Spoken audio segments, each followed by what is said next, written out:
I think it's what Milton Friedman would have called the tyranny of the status quo.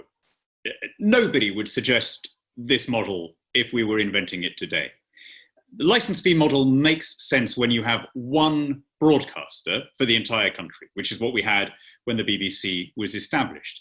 It's been actually, I would say, redundant ever since there were rival TV companies, but it's become utterly indefensible in an age of Netflix and YouTube and streaming of various kinds.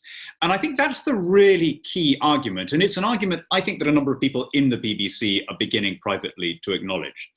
That there's a great temptation in politics to deploy arguments that make your side feel warm, but that may not be the most persuasive. So there is a very good tactical argument, for example, that says if we're interested as a conservative government in blue-collar conservatism, in holding those red wall seats, then reducing this tax is a measure that would make a tangible difference to people in a way that, wealth taxes or whatever wouldn't.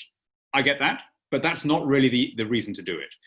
There's an argument that says the BBC is biased, and it's biased partly because of the way it's funded, and it's become more overtly biased over the last couple of months in its coverage of these kind of culture war issues. Again, perfectly true, but not the main reason for doing it. The main reason for doing it is that it is, to, I think, anyone under the age of 30, completely incomprehensible that they're having to pay a television poll tax when the vast majority of their viewing is not from the BBC.